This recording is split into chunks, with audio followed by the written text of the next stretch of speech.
All right, let's begin. Hello to everyone joining us here in the live session of this webinar, and hello to everyone who's going to be watching the recording later. We're spanning a number of different time zones, so know we have a lot of interest in the recording as well.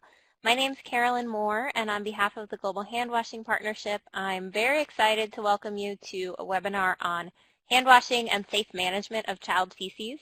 This is a great opportunity to explore a really important juncture for hand washing as we prepare for Global Handwashing Day on October 15th. A few housekeeping notes as we begin. For all participants, all of your microphones are muted. We'll start with 3 brief presentations and then move to a discussion in which we hope you'll participate very actively even though we can't hear you. So please type all questions, reactions, comments into the chat box on your screen. We'll cover as many of those as we can in the discussion. And if you're watching this later and you have a comment or a question, please just get in touch with us at contact@globalhandwashing.org. We'd love to hear from you. So to lead us through our program this evening or this morning, depending where you are, I'm happy to introduce Nga Nguyen, who is the Senior Water, Sanitation, and Hygiene and Social Behavior Change Advisor in the Office of Maternal and Child Health and Nutrition at USAID. Nga is a member of the Global Handwashing Partnership Steering Committee, and she's an energetic handwashing champion, and we're really fortunate she was available to moderate today. So over to you, Nga.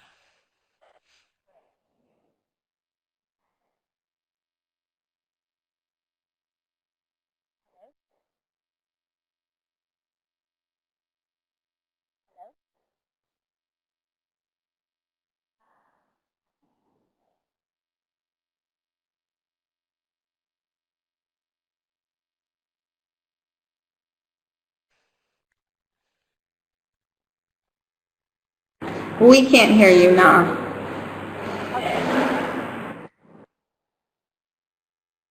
However, I heard you say okay back. Okay, can you hear me? Yes, very quietly. Okay.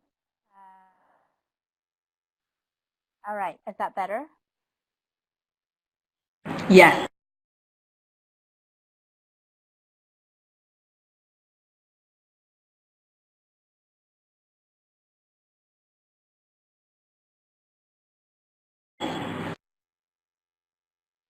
Okay, great. All right, so we already had a sound check, but obviously it didn't quite work. But hi, everyone. I am delighted that you've all joined us today. We had almost 100 people register for this webinar, which I think is a really good indication of the high interest in this topic. And if you remember that when you registered for the webinar, we asked you what you would like to get out of it. And we had a whole range of responses, ranging from the impact of safe disposal of child feces on health, to behavior change methods, to how do I do it, what are the research, etc. We had a range of responses, but we have a limited amount of time tonight. So we're not going to be able to cover all of them. But what we will cover in this webinar is, one, to give you a global overview about what we know about safe disposal of child feces. That'll come from Emily. And then from there, we're going to learn about a behavior change program from Papua New Guinea, from Edith. And then finally, we're going to hear about emerging formative research findings in Uganda from Jake. And following that, we'll have a discussion and Q&A. So without further ado, our first speaker is Emily Christensen Rand. Emily is a licensed civil engineer with an MPH, MBA.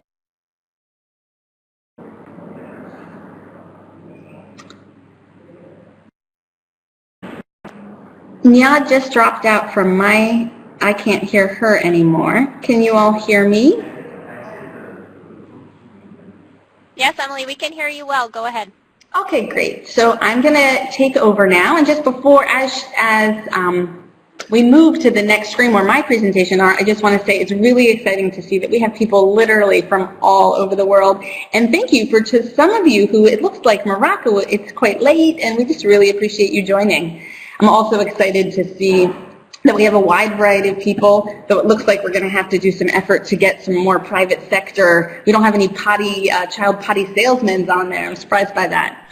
But anyway, thank you all for filling out those questions so that we could get to know a little bit about you. While my screen loads here, I'll just say thank you again for joining. This is a really exciting topic to me.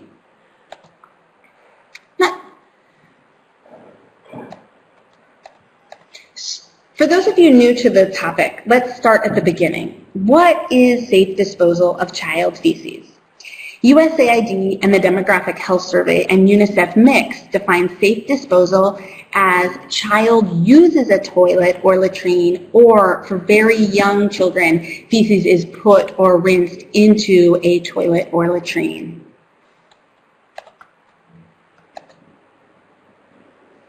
Here's what that question actually looks like.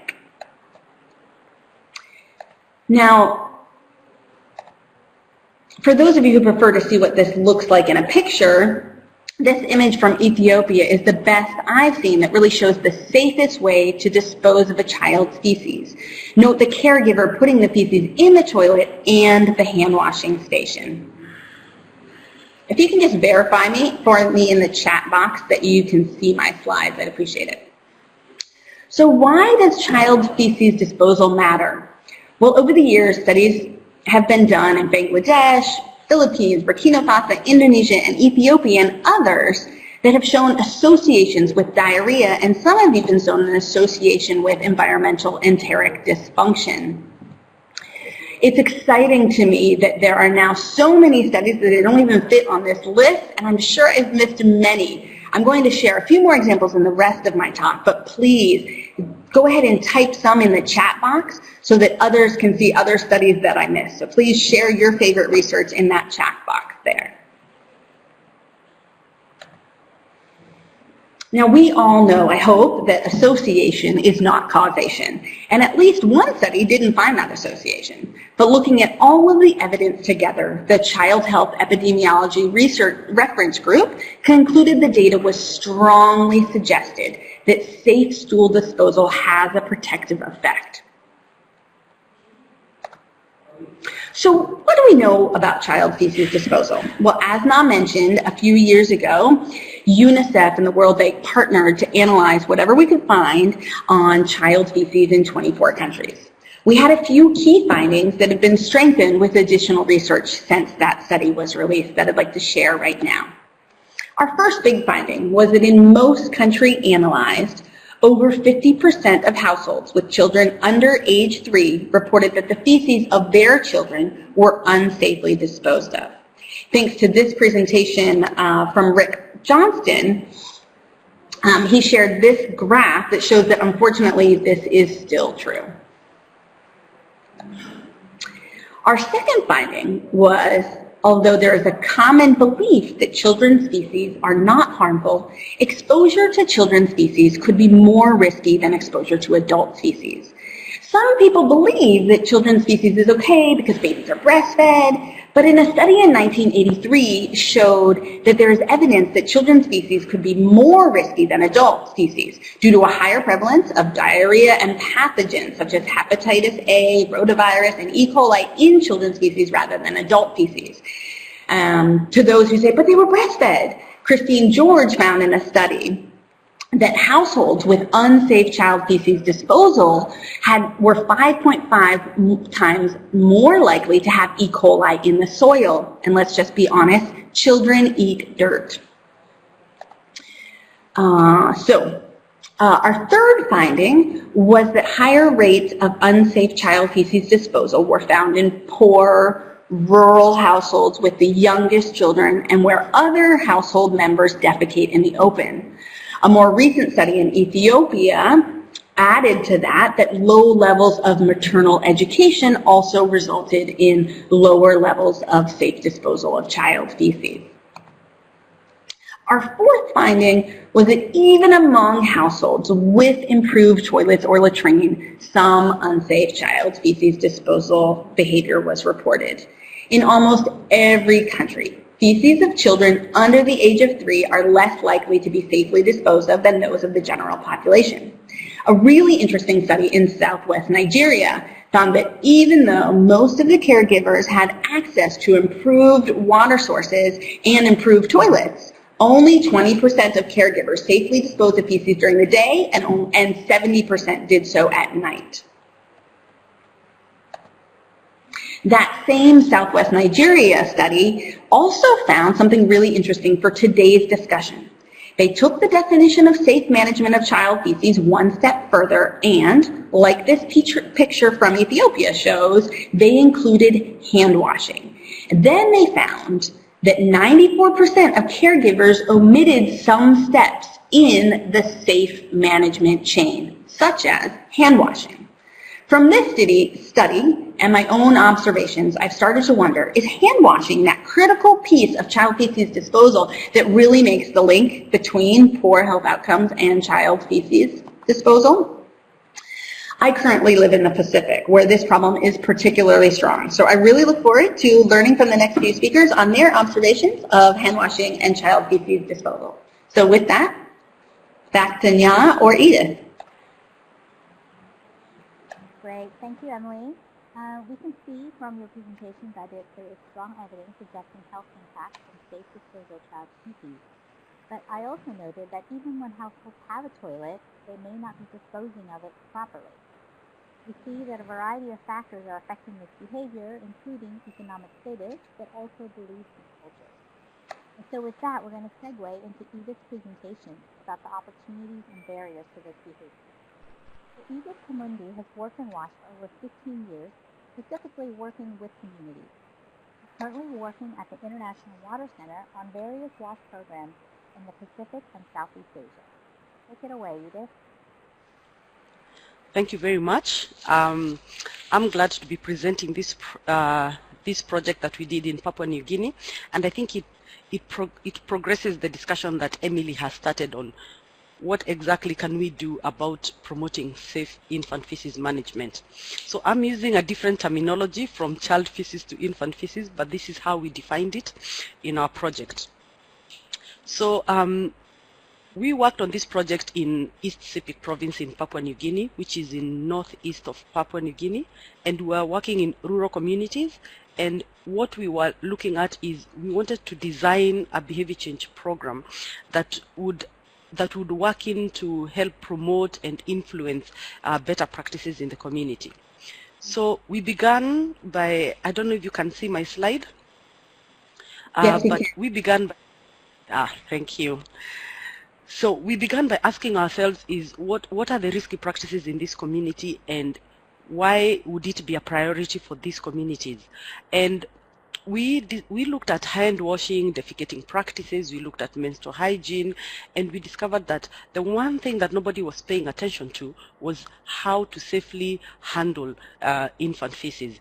And then through our discussions with communities and our partners, we defined safe handling or safe management of infant feces to include how they are disposed, the safety around how the baby is cleaned after defecating, and we included hand washing of the mothers who we found to be the primary caregivers to be a key component of what infant feces management is. And using that definition, we conducted a formative research to try and understand what are the barriers and the enabling factors for those who are practicing the improved behaviors and for those not practicing the improved behaviors. I'm now going to share a little bit of the findings that we got. So the first thing we found in the 4 communities that we were working in was that there wasn't a lot of differences in the various practices around disposal or how the feces were handled in the community. But we also discovered that the biggest risk that was there that we needed to influence was around how do we safely manage the feces where the child or the infant defecates in an open space. So we found that is the one place that was least taken care of, and it is the one place that we needed to pay more close attention to. Another thing we did was try to discuss and interrogate about what are the other who are the other caregivers, who are the other people involved in management of infant feces and taking care of the babies. So we spoke to both men and women, and we found out that how gender roles are defined in that community also play a big role in identifying who is the person we needed to influence. So some of the things that we found was that both the men and women kept saying that it is the women who are responsible, or we think or we perceive the role of infant feces management as that of women. And then we needed to interrogate further and ask, because we were very keen on using an evidence-based approach, how do we then approach the gender roles and at the same time talk about this very important hygiene practice? And we discovered that because we hadn't strongly interrogated gender roles, we couldn't go deeply into promoting that fathers also play an important role in management of infant feces, but we could include them in the discussion and include them in not just influencing their own behaviors, but also in influencing other people's behavior. And that was a really important lesson for us, and we found that it is important to keep that balance and understand that when you're working in these very strong patriarchal societies, how do we get the men involved? And mostly because the men said, we don't want it talked about, we don't want people to know that we are managing our baby's feces. And so it was a very interesting discussion to have, but they were what we found is that they strongly wanted to get involved in our campaign. Another thing we looked at is we wanted to look at the non-health motivators. What else motivates people to practice improved hygiene behaviors? One is there was a strong sense of the status of a community. That thing of our community is good, and we want people to look at our community as a clean and as a good community. That was there was a strong sense of that, especially among the heads of households, both men and women. The other thing we looked at was the competing priorities. We lived in these villages for a while, and we observed that one of the reasons why when the baby defecates, there is need for safe disposal. The baby needs to be cleaned properly with water and soap, and the mother needs to practice hand washing. But the mothers in the morning have so many things they're doing. They are cleaning, they are cooking, they are doing small household chores, they are talking with neighbors, and there's a lot of socializing that happens. So competing priorities were hindering the complete practice of that behavior as we had defined it. So we needed to include that in our behavior change campaign on how do we address the issue of competing priorities. And then of course the strong emotional driver of nurture. Mothers strongly felt that they will practice the behavior if we were able to trigger that sense of, I am a good mother, I always want what is good for my children, I always want to take care of my children. Nurture became a very strong sense. So we needed to include that in our behavior change campaign. So we came up with we designed a campaign we called 5-Star Mama and Trupla Mama.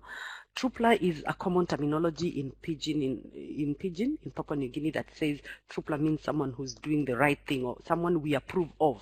So because of that sense of approval, we came up with a campaign that says, what then is infant feces management, and what is that behavior that we want everybody to practice? And we came up with what we call the 5 steps of infant feces management behavior. Step number 1, what happens when the baby defecates? 1, clean the baby's bottom with water and soap. 2, dispose the feces into an improved toilet. 3, soak the dirty nappies and clothes that have feces on them in a bucket of water and soap, and this has to do with how water was being accessed in that community. 4, the mother washes their hands with soap. And 5, the soaked clothes and nappies are cleaned with water and soap. So that was our behavior, and that is what we were promoting. The other thing we looked at is the idea of getting soap. In our 5 steps, there was soap in each step, but one of the things the mothers kept saying, I don't remember to get soap. So we brought out that aspect of remember to get soap every time you purchase and you do your household expenditure, you do your household planning. Soap needs to be a priority. And then of course that strong sense of community. Portray a community that is a healthy community where everybody participates, including the fathers, the mothers, everyone is involved, and that's what a healthy community was.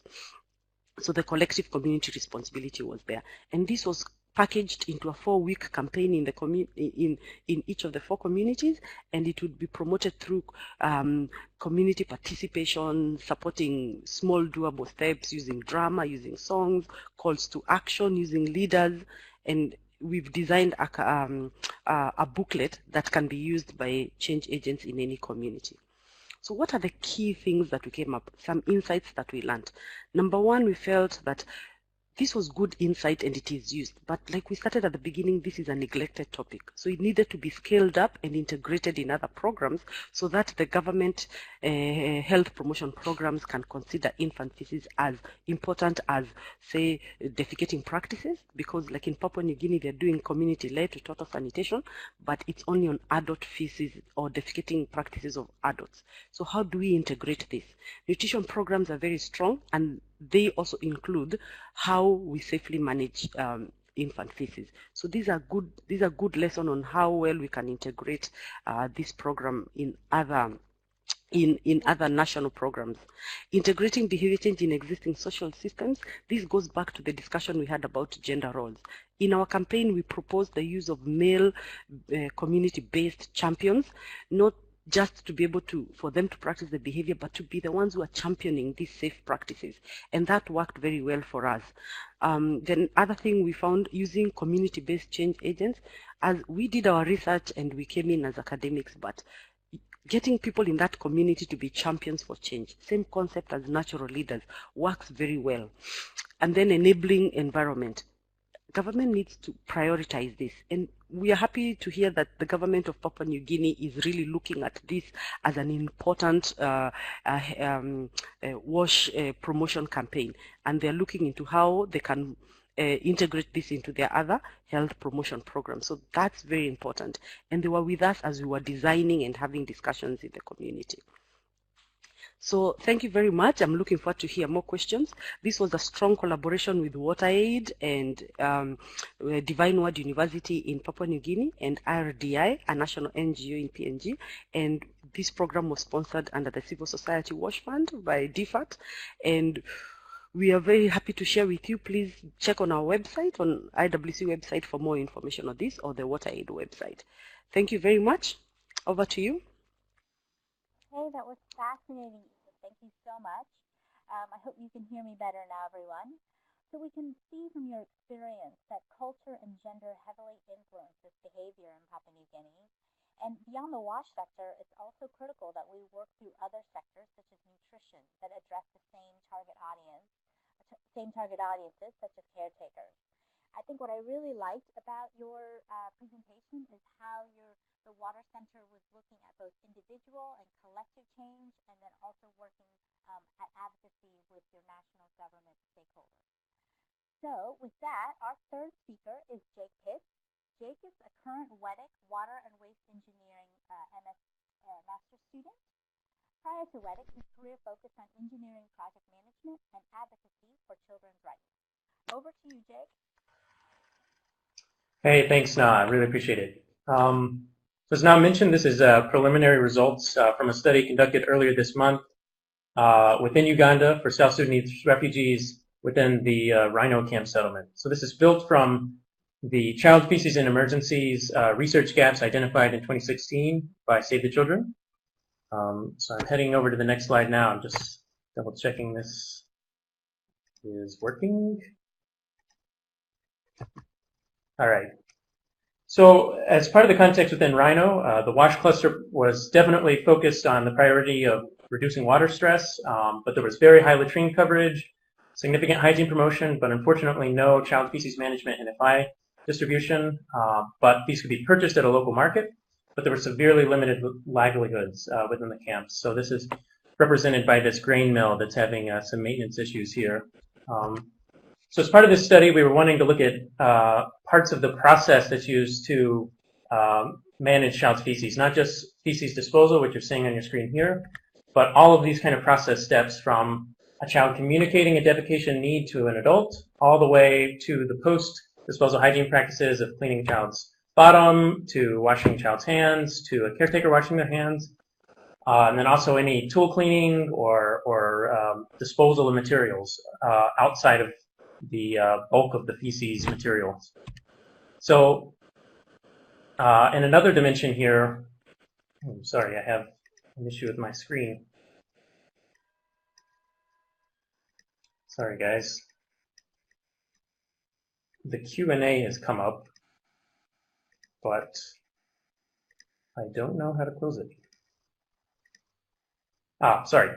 So we wanted to look at from birth all the way to independent sanitation. So this is a very busy slide, lots going on. So it's just to show that there's more than one practice happening in a community, and it's very much development-based. So from the first transition happening around from 3 to 6 months, in this case, whenever children are having these nonverbal signs that they need to defecate, families as soon as possible are moving away from cloth and washing and on to open defecation, or if they have the money, using a potty. And then at 2 to 3 years, as children gain mobility, independence, cognition, they're either open defecating in a designated outdoor location, typically next to a latrine, or within a big latrine, but with assistance, and then a few families were building their own child latrines. And then 4 to 7 years, this is whenever independent sanitation was starting to happen. So you can kind of see 4 to 7 years is about the age that children's feces no longer need to be managed because they're managing themselves within a latrine. Sorry, this is an issue again.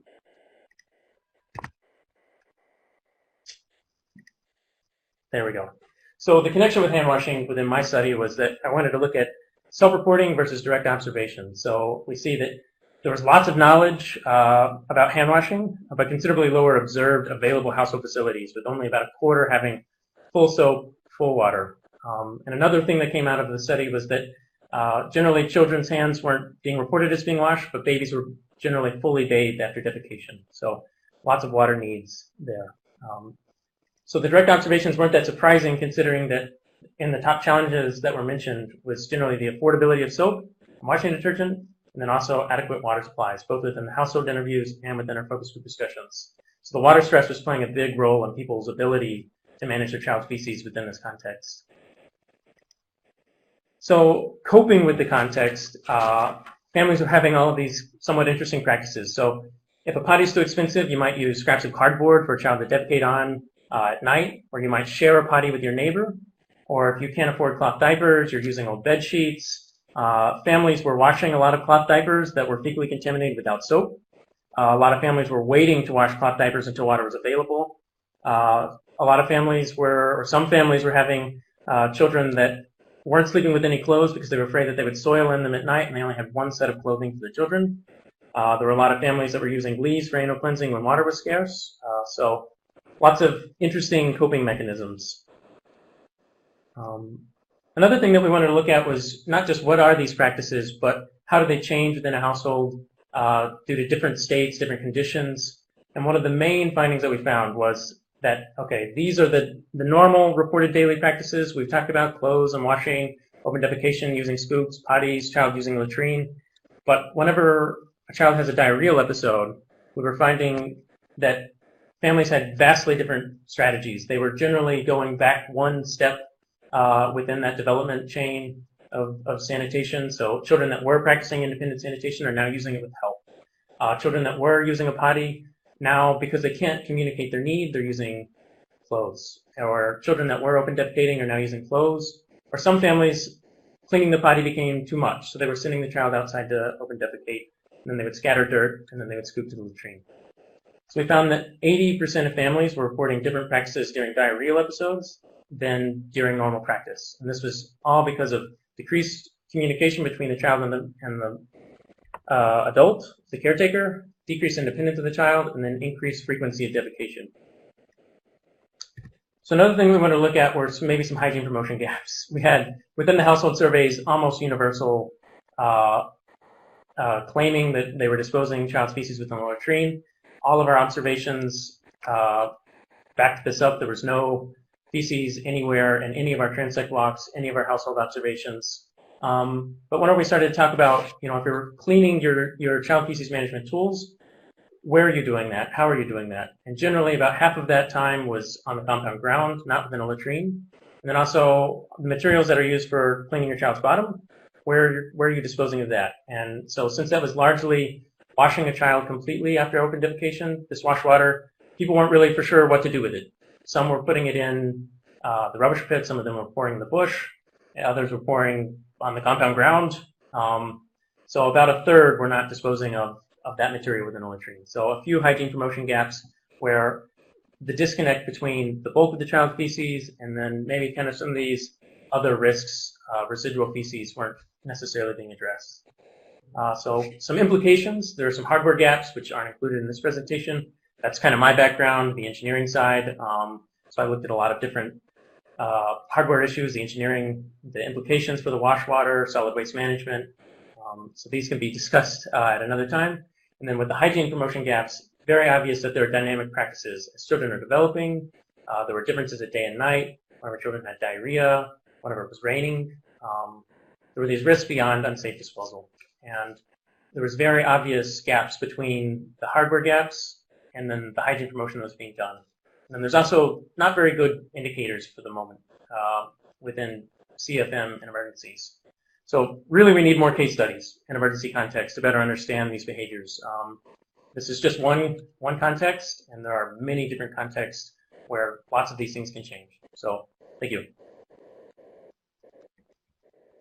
Now back to you. Thank you. Great, thank you, Jake. That was really a lot of useful information. Perhaps I could just summarize some key takeaways that I learned from it. Is that one, household child feces management strategies change as kids get older, but then I also noted that they also change as the child falls sick. So when we can understand these differences, along with the process that household manage child feces, it's very useful for targeted programming. And what's also interesting is even in these low resource contexts, even when you have knowledge that's very high, and even when you have correct reported disposal of child feces, and consistency, there are yet still other risks for resource contamination. So Jake's full research report is forthcoming. So I think we will, we've got about 30 minutes for Q&A. So I'm going to go through and pick a few. I think one came from, one question was, I think, from Mike Faven, and I think this one is for you, Emily. He says in East Timor, it's very common for young children to defecate anywhere, on the floor, inside, or on the ground outside. And then usually pigs or dogs will eat them. So even though that doesn't meet the definition of safe disposal, how safe or unsafe is this practice?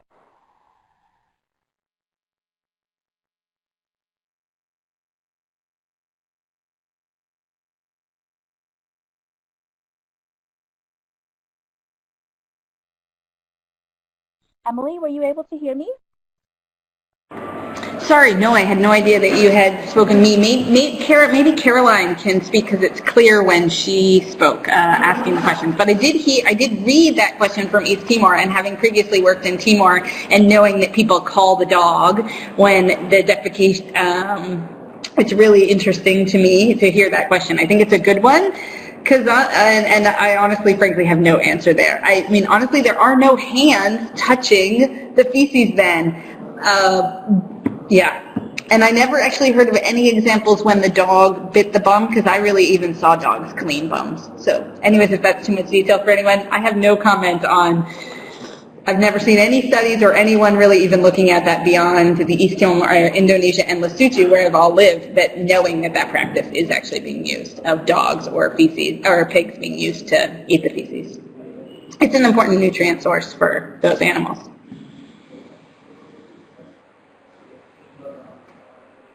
Okay, great. And there was another question from Christy Yura from World Vision.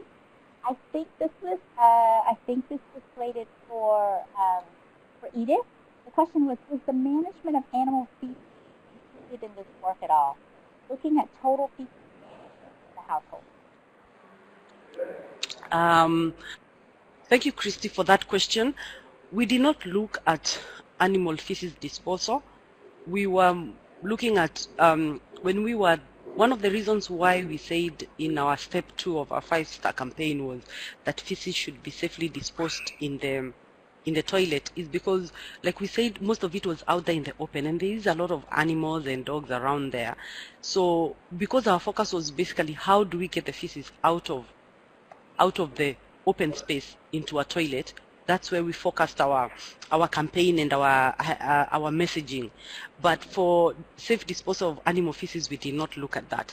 And I do admit that that's a problem, but I guess because it was outside the scope of our definition of what infant feces management meant, so we didn't look at that. But that is something also that has come up again in another presentation we made about this same, is how are we as WASH practitioners addressing the issue of safe disposal of animal feces. So I'm sorry I don't have a concrete answer for you, but that is a good point to make. Thank you. Yes, I just had a follow-on question. I wanted to ask if your was this part of a larger effort, a larger community-led total sanitation effort, or was it standalone? This was a standalone. This was it was part of the research component of our project, and we were looking to it was mostly about behavior change, and we were looking at how do we influence good hygiene practices, and that's how we selected infant feces management as the one behavior that nobody was focusing on. So when we worked with the district health promotion unit, they were doing community-led to total sanitation, but not in the communities we were working in. It was being done elsewhere. Also, when we were selecting our communities, one of the criteria that we had was that the communities we were working in must have access to improved sanitation facilities.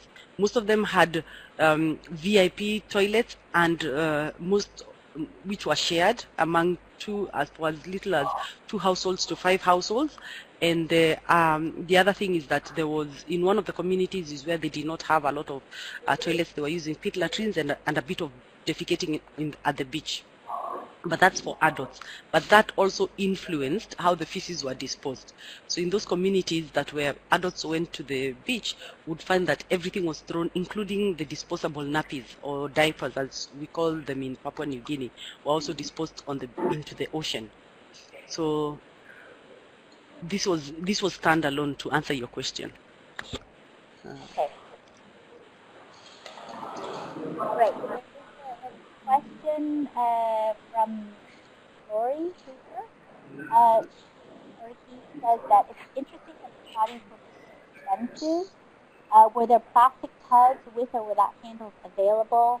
And children seem to have loved them in Egypt. And are others familiar with the practice of using plastic tubs with or without handles instead of potties?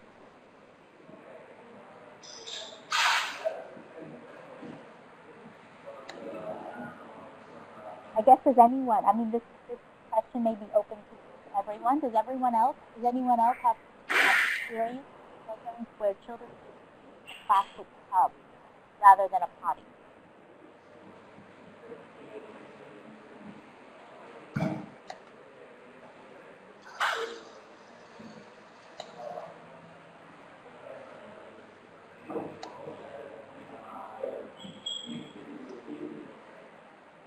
Emily or Jake, I'm not sure if you heard the question, but in case you didn't, there was a question from Lori on the finding, which I believe was from Jake, that potties were too expensive, and some examples of other things that have been used, and Lori gave an example of plastic tubs with or without handles, and we were asking whether you had seen any other examples, or Jake, if you could maybe expand a little bit on some of the kind of hardware issues that you found and those barriers and what you think might be done about it. Yeah. So it was really clear that the household priorities were generally around purchasing more food. And so within the communities, I would say that the potties were as cheap as any plastic bowl was within the market. So they were generally about £1 or $1.50, $1.50. So not terribly expensive, but there was just literally no way for most of these families to make any money at all. And within the entire UNHCR response, funding has been kind of an issue at all levels. So I think right now the funding per person is like less than 60 cents per day or something. So, and it's all focused on food generally, and food distribution. And so the household priorities are around getting more food and not around purchasing just about anything else. So it was quite interesting that that was an aspirational product for many people, even though it was so inexpensive. I don't know if that really answers your question. It was just the poverty played such a large role within this context, unfortunately. Yeah, I found one of the questions to be interesting, the question for Jake about asking about motivations for hand washing post-child feces disposal for the family to engage in the practice. And I see in the comments that Jake said that no, it wasn't necessarily in the scope of his research, but that many people mentioned motivators primarily around refugee assistance. And I think that's an indication of the high levels of hygiene promotion that were taking place in those communities.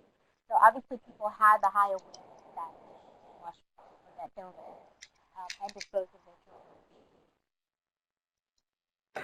Because you had Yeah, it was definitely obvious that the hygiene promotion was very, very effective. And I have the hygiene promotion materials from Oxfam that were used within these communities. And a lot of the families were saying almost word for word the messages that were provided to them by the local hygiene promoters.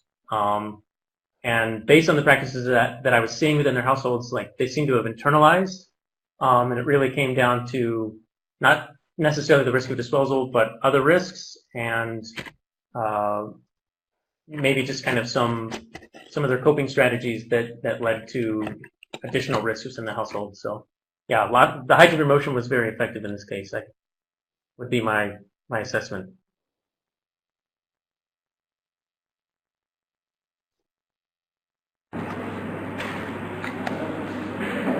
Just to jump in, Fiona or Peter, do you want to answer any of those questions that we were that I wasn't able to actually answer when he said?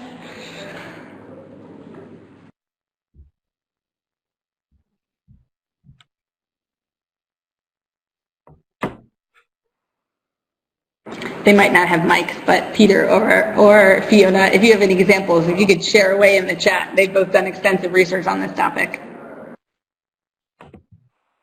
and might be able to answer some of the questions that I couldn't.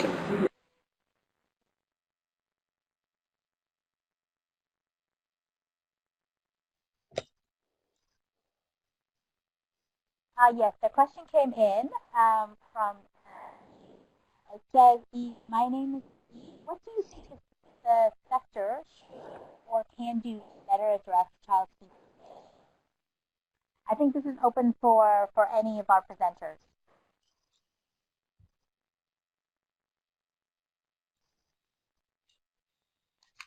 Yeah, I can answer this. Eves is an MSF WASH coordinator in Bangladesh at the moment. So at the moment, I think we need more case studies. We need a bigger body of evidence to really inform our next actions. We need better indicators because at the moment there is no indicator for under 5 sanitation. There's not real strong indicators for anyone that is unable to use a latrine independently. And that means maybe similar to MHM, that's going to be some combination of products, infrastructure, and hygiene promotion. So at the moment, NFI is about our best thing to address the issue along with hygiene promotion. So product and knowledge. I would chime in as well to just say, hey, like Jake, can you share those excellent Oxfam hygiene promotion materials that you saw? Maybe perhaps, I know there's going to be a write-up of this webinar, so if you could share a link to them so that we could all see those. I also love the Ethiopia tools and actually copied and pasted them for a small thing that we needed here. So I just think sharing of materials between each other, because there are so few resources on this. And yeah. I know that there will be Oxfam people listening in on this call, so I will let them. I will ask them before I disseminate their information. But I wouldn't see that as being an issue. Also, ACF has some information, but that's public, and Save the Children has at least a little bit. So, just to share a little bit is the materials we've developed are not we did not see anything else that has been used in the Pacific, and that is something that is useful because we did design, other than just messaging, it was an entire campaign on how to communicate safe management of infant feces.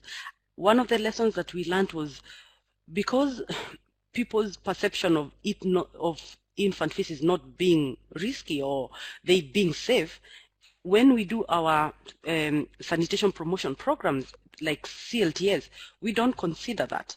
And I have read some documents that say that when we do when we are promoting safe defecating practices, we need to look at all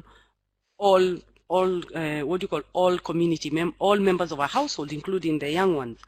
The other thing is that when we're doing, when we were looking into these practices, is having a much more, trying to interrogate it much further, because there is the common way of educating people, which governments, health promotion programs are doing, but we need to go back into the behavior. What are we triggering? Those emotional drivers that we are looking into. I think Fasiha here has asked, how do we get communities to actually, other than just giving them knowledge, how do we get them to promote? I mean, how do we get them to actually take up those messages and translate that to intention? It translates into improved practices.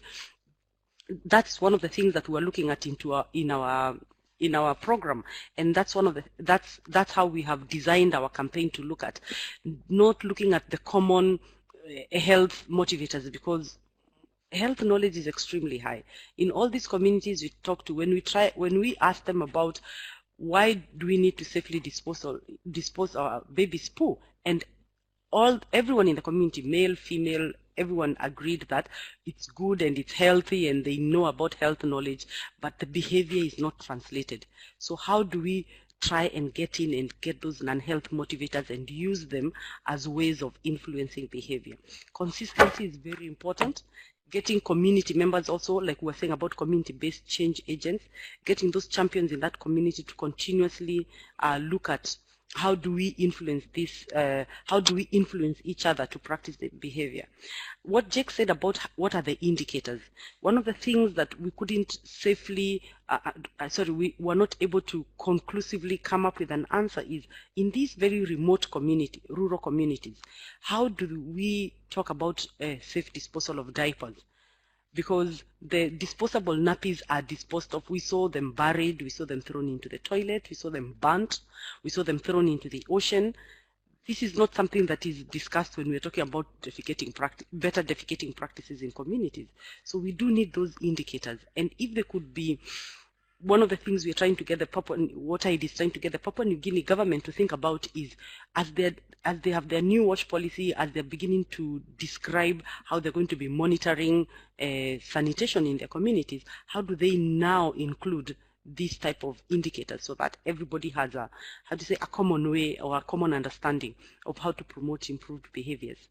So I think those are some of the things that we can do and influence, even both at the local level and at the national level. Yeah, Thanks, Edith. And I'll just chime in and read some of the comments that we're getting in the chat box from Peter and Fiona. These are pretty interesting. So Peter Hines with World Vision is agreeing that resources for buying soap or a potty are often a constraint, like Jake had said. And they found that there were some gaps in knowledge of people unaware of the harm of child feces, and I know a few of our presenters talked about this, so not only the lack of disgust, but really not understanding the harm of child feces, and then he's adding an animal feces.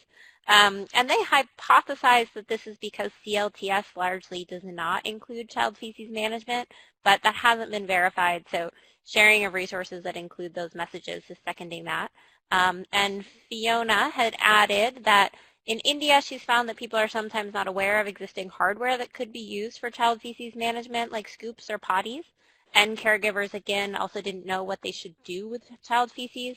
And then adding a little bit in terms of resources, again, there are few or no resources that she's aware of that clearly describe what should be done with feces of children of different ages, from defecation to disposal, including tools. and hygiene steps, and very little evidence of what should be done. Often guidance being based on common sense rather than epidemiological or microbiological evidence. So some really good points. And then while I have the microphone, I'll just keep going because there's a great conversation going on. Peter is adding in PNG, do you think the Healthy Islands approach and the push for a clean compound improve child feces management? So that sounds like that is a question for you, Edith. Oh, there you go. Edith, if you'd like to say a little bit more about that so that gets in the recording, that'd be really good. Yes. Yeah, sorry, I was responding to something different about different how do you say, technology approaches. So before I answer Peter's comment, I was just writing there that one of the things we found when we were looking at the types of latrines that are used in the community, when they build their VIP latrines, or even if it's a simple pit latrine, there was always the second hole, or the second, because they have the they use the razors, or it's like a sitting toilet, but they'd always have something in the same, within the same, what do you say, cubicle or whatever, within the same toilet, they would have something for the children. But this is for the kids, at least, who could walk, the 3-year-olds up to the 5-year-olds. Or in some communities, there would be an open pit, a small hole, but just, which was squatting, and that was not necessarily a potty, just something that's like some form of a pit latrine for kids to use. Those are some of the things that we found that were used, and these would be supervised by an adult. In PNG, do you think the Healthy Islands approach? One of the things that we've noted in PNG is that in implementing their WASH policy, they want to implement their programs using the Healthy Islands approach. And one of the beauties about it is that it gets the communities to first think about what else can I do? What are the small things, improvements that we can make within our community to get what we call a healthy community? And I think the infant feces management can very easily fit in there, because some of the results we found was the best solutions are the ones that each community is able to come up with ways themselves on how they can safely manage the feces. How do we involve everybody, first and foremost? How do we ensure that the feces are being safely disposed in the toilet and the babies are kept clean? Because we observed that when a baby defecates, any adult who's nearby picks the baby and starts cleaning them. And that's the concept of Healthy Islands, that communities come together to keep a healthy community. So I think it's very easy to include that, because this approach strongly supports community-led participatory way of improving and making changes in your own community. And before you can get external support, you need to make, you need to make a few steps of improvement. The second thing, it goes back to our thinking about using community-based change agents. The Healthy Islands approach relies on having community committee, they call them community committee leaders, who are the ones who implement the action plans that have been defined based on a situation analysis on what are community priorities. So the only way we can integrate this is by trying to get the communities to prioritize infant feces management as something that needs to get into this action plan, so that they can collectively respond to it. So yes, I think it can be used, and hopefully as we are going, as the government is picking up on the IFM campaign that we did, we hope that they can be able to integrate it easily. So yes, I think so. Great. Well, thank you, Edith. Thank you to all of our speakers. And Jake, this is a really fascinating discussion, but we've just covered the tip of the iceberg on safe disposal of child feces. I myself have learned a lot. I see that we examine how we talk about safe disposal of child feces in our total program. But I also think that we need to advocate for emphasis on this behavior in the non-WASH program. Because really, if we think about the nutrition programs, we know that cooking for a child, feeding a child, and cleaning the child can all happen within a few years. So it's equally important in nutrition and other child health programs. There is so much more to learn about this topic. We are really excited that there is forthcoming data that we did not cover in this webinar. So as a follow-up and also as a request to all of you, we are putting together a document of emerging evidence on this behavior that we will include with the notes of this event. So if you know of any studies, please type them in now, and then we can include them into the document and share them. And if you're as excited as we are to keep advocating for hand washing, please join us in celebrating Global Handwashing Day on October 15th. Please visit the Global Handwashing Partnership or contact the GHC to find materials to help you spread the word. Thank you so much for joining from across the world, and we hope to see you again for another webinar, and keep on hand washing with soap. Thank you.